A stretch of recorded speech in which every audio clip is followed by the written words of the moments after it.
अस्सलाम वालेकुम नाजरीन। ड्रामा सीरियल आपा शमीम के दी एंड के बाद इसी टाइम स्लॉट पर चलने वाला नया ड्रामा सीरियल नकाब, जिसकी आज आपने फर्स्ट एपिसोड देखी। एक तरफ तो एक लड़की की कहानी है जो ज़हीन है, पोजीशन भी लेती है और ऊपर से खूबसूरत भी है। एक गरीब माँ बाप की बेटी है, मगर वो एक छोटे से शहर में कस्बे में रहती है। तो दूसरी तरफ कराची का अमीर कबीर खानदान दिखाया गया जो करोड़ों में खेलते हैं, मगर नफसा नफसी इतनी है कि अंदर ही अंदर से एक दूसरे को काट रही हैं। मगर इनमें एक अच्छा इंसान जो बिलाल है, मगर हर किसी के तंज और तीर का निशाना ही बना रहता है। ये यतीम हुआ, इसकी दौलत कहीं बाहर न जाए, तो खानदान में ताए ने इसकी जबरदस्ती शादी करवा दी अपनी बेटी से। और वो बेटी लैला जो कि बीवी है इस बिलाल की, किसी खातिर में नहीं गिनती इस अपने शोहर को, क्योंकि उसकी तो नजरें जमी होती हैं इस तैमूर पर, जिसकी ऑलरेडी अब शादी हो चुकी है ज़ारा से। और ज़ारा वो जो इस सादा से बिलाल की बहन है। यूं यहाँ पर हर शख्स ही नकाब ओढ़े हुए है, मुनाफिक है। अब तैमूर ने लैला के भाई आहद के रिश्ते के मुतालिक बताया।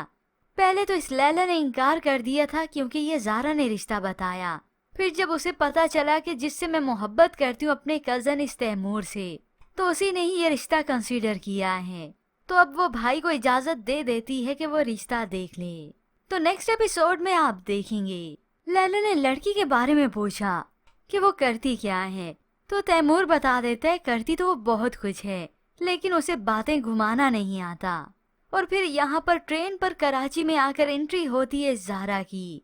तो ऐसे में लैला कहती है कि लड़कों को ही क्यों चॉइस दी जाती है कि वो लड़की पसंद करे, लड़की क्यों नहीं अपने लिए लड़का पसंद करती। तो ऐसे में मालूम होता है कि लड़की खुद यहाँ पर आ रही है। तो लैला को इसमें भी एतराज होता है, तो उसका भाई आहद उसे समझाता है शादी के बाद लड़की को अपना घर छोड़कर लड़के के घर आना होता है, इसलिए घर देखना तो बनता है। तो ऐसे में अब लैला का शौहर बिलाल आया, तो ये लैला उसे ताना दे मारती है कि कुछ लड़कियां इतनी खुश नसीब नहीं होती कि उन्हें शौहर का घर नसीब हो। दौलत ये रुपया पैसा तो इस बिलाल के पास भी है, लेकिन कब्जा तो उसके चचा और ताए ने कर रखा है। मगर फिर भी ये बिलाल अपनी इस लाइफ से सेटल्ड है कि कम से कम मैं इन जैसा मुनाफिक नहीं। अब यूं ही लड़की देखने की बात हो रही है, तो आहद को लगता है कि उसकी ब्लू आईज होंगी, ब्राउन हेयर्स होंगे। तो बहन मजाक करने लगी दांतों का कलर भी बता दो। फिर यूं ही कुछ ही देर बीत जाने के बाद ईमान के वालिद अपनी बेटी समेत यहाँ इस घर पे आ जाते हैं। अब ईमान के वालिद को तो अंदाजा नहीं था कि जो लोग मीठे बनते हैं हकीकत में वो हैं भी सही या नहीं। अब खाली हाथ यहाँ पर नहीं आए, पेटी भी लेकर आते हैं, हो सकता है आम की पेटी हो। आते ही उन्होंने सामने टेबल पे रख दी। ये देखकर ज़ारा और लैला को और ऑकवर्ड लगा। लैला तो सामने खड़ी ईमान को घूरती है और तंजिया इस ज़ारा को सुना देती है। तैमूर का टेस्ट गंदा तो था ही, लेकिन इतना गंदा। ईमान ने ये सुन लिया तो माथे पे तेवर दे देती है कि ये क्या मेरे मुतालिक बात कर रही हैं। अब इन्हें तो अंदाजा नहीं कि इन्हें गलत फहमी हो रही है। ईमान कोई रिश्ते के सिलसिले में तो नहीं आई, वो तो कराची आई ही अपनी पढ़ाई कंप्लीट करने के लिए। और असल में जिस लड़की ने यहाँ पर आना था वो आ नहीं सकी। फिर यूं ही दिन से रात हो जाती है। ईमान के वालिद कुछ वक्त के लिए यहाँ बेटी को छोड़ जाते हैं कि मैं फोन करके आता हूँ।